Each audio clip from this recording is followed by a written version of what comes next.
ঘূর্ণিঝড় রিমালের তাণ্ডবের খবর জানাতে আমাদের সাথে যুক্ত হয়েছেন খুলনা ও পটুয়াখালীর সহকর্মীরা।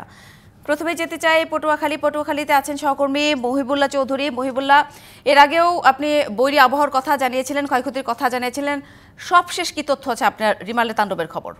জি, আপনাকে ধন্যবাদ। রিমালের তাণ্ডব কিন্তু চলছে। আমরা একেবারে সমুদ্রের পাড়ে রয়েছি। সমুদ্র বঙ্গোপসাগরের যে রূপ সেটি কিন্তু এখন আমরা দেখানোর চেষ্টা করছি। এখন বর্তমানে কিন্তু সমুদ্র পুরো ফুলে ফেটে উঠেছে এবং এতটাই জোরে বাতাস চলছে, সাথে কিন্তু বাতাসের সাথে বৃষ্টি এবং বৃষ্টির সাথে সাথে দমকা হাওয়া, মানে এমন একটি পরিস্থিতি যেটি ভাষায় প্রকাশ করার মতো না। আমরা একেবারে সমুদ্রের পাড়ে রয়েছি। আপনি দেখতে পাচ্ছেন যে গাছ কিন্তু উপরে পড়ছে, পাশাপাশি যে সমুদ্রের পাড়ের যে ছোট ছোট দোকানগুলো রয়েছে, ঝিনুকের দোকান বা একেবারে সমুদ্রের পাড়ে যে সকল দোকান রয়েছে, সে সকল দোকানের চালা কিন্তু ভেঙে পড়ছে।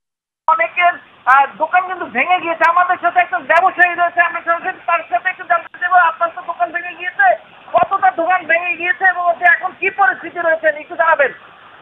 ঘূর্ণিঝড় রমালের কারণে আপনার দীর্ঘ 2 দিন ধরে আপনার তাণ্ডব চালাইতেছে। এর ভিতরে আমার দোকান একটা ভাঙছে, তাছাড়া আপনার অনেক দোকান ভাঙছে মিলে আপনার 20 থেকে 25টি দোকান ভাঙতে রয়েছে বিদ্যুতের পশ্চিম থেকে দক্ষিণ দিকে। তাছাড়া আপনার হলো ফুটপাত পশ্চিম বাজে আছে, তাছাড়া এই মার্কেটের উপর অনেক টিন আছে, এই টিনগুলো অনেক জায়গায় উঠতে আছে, অনেক লোকজনের জায়গায় করছে। জি, ধন্যবাদ। যেমনটি শুনছিলেন, তারা কিন্তু বলছে যে টিন, সকলেই কিন্তু বলছে যেহেতু এই এলাকায় সমস্ত এলাকায় কিন্তু কাঁচা বাড়িঘর রয়েছে, সেক্ষেত্রে এই বাতাসের গতিবেগের কারণে যে সকল টিন ফুটে যাচ্ছে, সে সকল টিন কিন্তু বাতাসের করে লোকালয়ে কিন্তু প্রবেশ করছে, উড়ে গিয়ে হয়তোবা অনেকে আহত হচ্ছেন বা অনেকে কিন্তু আহত হওয়ার পরে তাদের অবস্থা কি হচ্ছে সেটি কিন্তু এখন জানা যাচ্ছে না। যেহেতু ঝড় চলমান রয়েছে, একটি ঝড় থামার পর ঠিক ক্ষয়ক্ষতি বা কতজন আহত হয়েছে সেটি কিন্তু পরিসংখ্যান জানানো যাবে। এখন পর্যন্ত কোথাও কোনো আহত বা নিহতের কিন্তু ঘূর্ণিঝড়ের নিহতের কিন্তু খবর পাওয়া যায়নি। এখন বর্তমানে আমরা একেবারে সমুদ্রের পাড়ে রয়েছি। সমুদ্র কিন্তু এখন বর্তমানে উত্তাল রয়েছে, পাশাপাশি সমুদ্রে কিন্তু বাতাস চলমান রয়েছে, প্রচন্ড বাতাসের টিকা যাচ্ছে না এবং সাথে কিন্তু বৃষ্টিও চলমান রয়েছে। ওয়ালটন এয়ার কন্ডিশনার এক্সচেঞ্জ অফারে স্প্লিট এসিতে 23,000 টাকা পর্যন্ত নিশ্চিত ছাড়। এর পরবর্তীতে আমরা যদি বলি যে 0 পয়েন্টের ওইখানে কোনো দাঁড়ানো খুবই কষ্টকর রয়েছে, যেহেতু পুলিশ সদস্যরা তারা কিন্তু একটু এসে কিন্তু তারা দায়িত্ব পালন করছেন। এবং ঘূর্ণিঝড় রিমালের তাণ্ডবের খবর জানাচ্ছিলেন পটুয়াখালী থেকে সহকর্মী মহিবুল্লাহ চৌধুরী। ঘূর্ণিঝড় তাণ্ডবের আরও খবর জানবো খুলনা সহকর্মী আমিরুল ইসলামের কাছ থেকে। আমিরুল ইসলাম, ঘূর্ণিঝড়ের রিমালের তাণ্ডব ইতিমধ্যে আমরা বেড়িবাঁধ ভেঙে পানি ঢোকার খবরও পেয়েছি। এছাড়া সবশেষ আর কি তথ্য আছে? আর আশ্রয় কেন্দ্রের খবরও জানতে চাই, আসলে কতজন মানুষ আসলে আশ্রয় কেন্দ্রে আশ্রয় নিয়েছে, এর বাইরেও আসলে মানুষ রয়েছে কিনা? ঘূর্ণিঝড় যে তাণ্ডবের যে ক্ষত চিহ্ন সেটা কিন্তু রেখে গেছে এবং প্রকৃতি যে অশান্ত হয়েছিল সেই প্রকৃতি ক্রমান্বয়ে শান্ত হচ্ছে, কিন্তু এখনও কিন্তু তাণ্ডব চলছে বলা যায়।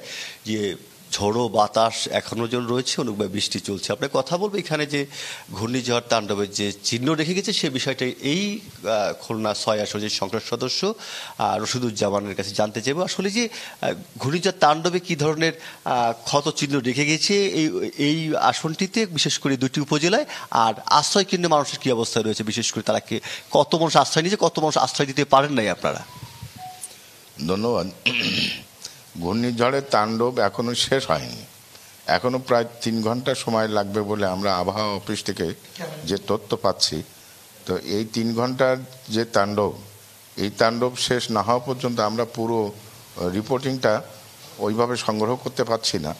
মোটা দাগে যে খবরগুলো আমরা রাতের প্রভাতেই পেয়েছি সেটা হচ্ছে যে কয়রা উপজেলার গতকালকে আমরা যেখানে যেখানে পানি ওভারফ্লো হওয়ার সুযোগ ছিল বা সম্ভাবনা ছিল সেই জায়গাগুলো দ্রুত গতিতে আমরা লোকজন নিয়ে বন্ধ করার চেষ্টা করেছিলাম, যার কারণে এখানে পানিটা গত রাতের জোয়ারে আর ওভারফ্লো হতে পারে নাই।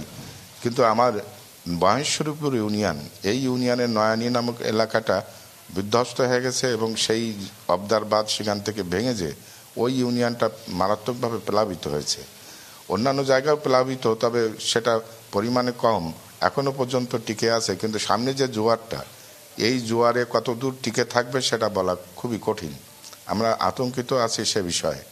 আর পাইকগাছা উপজেলাটা মারাত্মকভাবে কয়েকটা ইউনিয়ন, 4টা ইউনিয়ন ওখানে ক্ষতিগ্রস্ত হয়ে গেছে। বাঁধের ক্ষতিগ্রস্ত হওয়ার কারণে এলাকার পোল্ডার অভ্যন্তরে বাড়ি ঘর, ফসলাদি, গবাদি পশু, বহু কিছু, যদিও প্রাণহানির কোনো খবর এখনো পর্যন্ত আমরা পাইনি, তবে হয়তো মহান আল্লাহ পাক এই দিক দিয়ে আমাদেরকে রক্ষা করেছেন। তারপরও আমাদের এই ঝড়ের একেবারে পুরোটা শেষ না হওয়া পর্যন্ত আমরা পুরো খবরটা পাচ্ছি না। আশ্রয় কেন্দ্রের যে সমস্ত লোকজন আছে, গত রাতে আমরা যে সমস্ত আশ্রয় কেন্দ্রে গিয়েছিলাম দেখেছিলাম যথেষ্ট লোকজন সেখানে উপস্থিত হয়েছে, বিশেষ করে নারী এবং শিশুদের উপস্থিতি সেখানে অনেক বেশি। তবে সকাল থেকে আমরা তাদের সঙ্গে আর যোগাযোগ করতে পারছি না।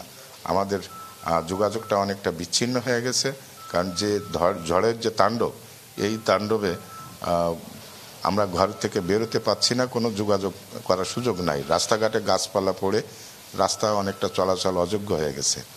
তো এই পরিস্থিতি কত সময় পর্যন্ত আমাদের চলবে সেটা বুঝতেছি না। নদীতে ভাটা নেই, 2টো ভাটা আমরা অতিক্রম করে গেছি। কিন্তু ধন্যবাদ আপনাকে। যেমনটি বলছে, বিশেষ করে যে ঘূর্ণিঝড়ে যে ক্ষয়ক্ষতি, সেই ক্ষয়ক্ষতির পরিমাণটা এখনো পর্যন্ত নিরূপণ করা যায়নি। বিশেষ করে এখনো তাণ্ডব চলছে, তবে এই তাণ্ডবের পরবর্তী নিরূপণের মধ্য দিয়ে পরবর্তীতে প্রয়োজনীয় ব্যবস্থা নেবে জনপ্রতিনিধি, প্রশাসন। এটাই ছিল সর্বশেষ অবস্থা। সাথে ধন্যবাদ আবিরুল।